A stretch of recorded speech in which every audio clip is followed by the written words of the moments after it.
How's it going, everyone? This is Astro here again, and welcome back to another Splatoon weapon analysis video. Today's video is going to be all about the Wasabi Splattershot. So let's spice things up a bit by checking out this weapon's typing, stats, and version history. So to start things off, the Wasabi Splattershot, which I'll just refer to as the Wasabi, is a main shooter type weapon in Splatoon that was introduced in version 2.7 as a part of Sheldon's Picks, Volume 1. It can be purchased from the Ammo Night store for a value of 4,300 coins once you have reached level 20.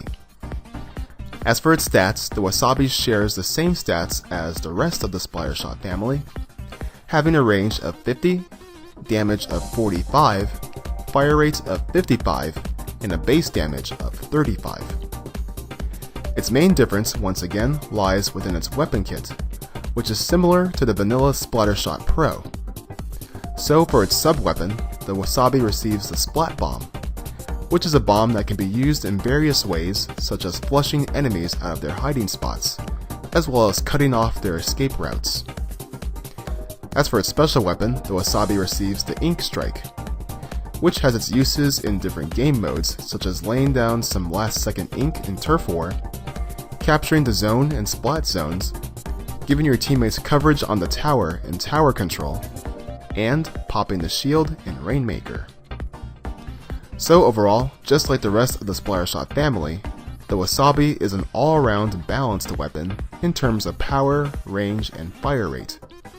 And the Wasabi's mobility, in combination with its weapon kit, will allow the weapon to be played very aggressively and hold the front lines against enemy assaults.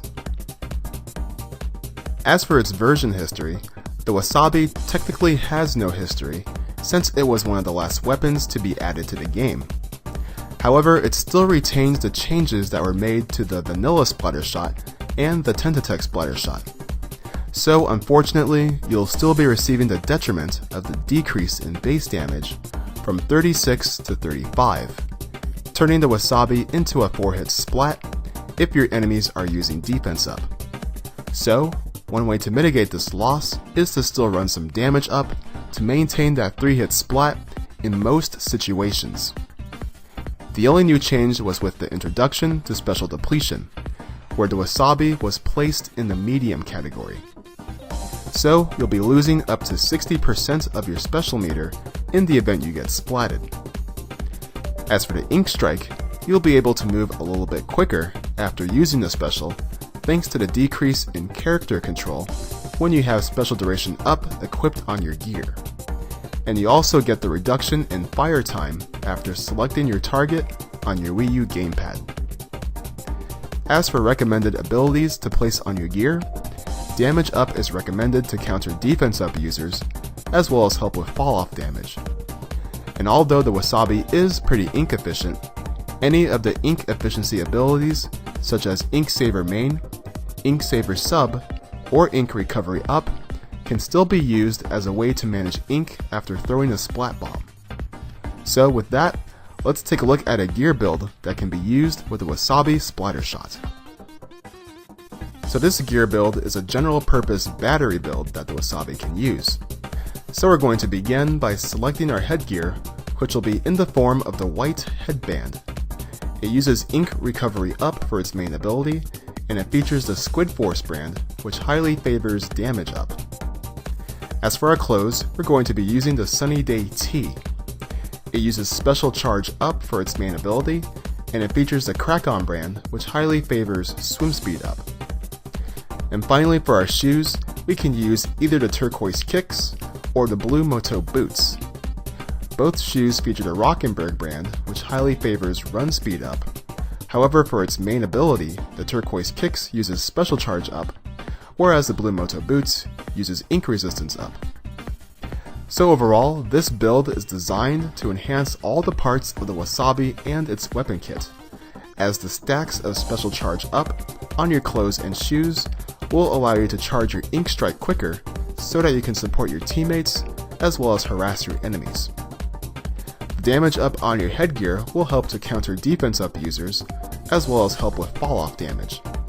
and the ink recovery up, again on your headgear, will help you refill your ink tank quicker after using the Splat Bomb.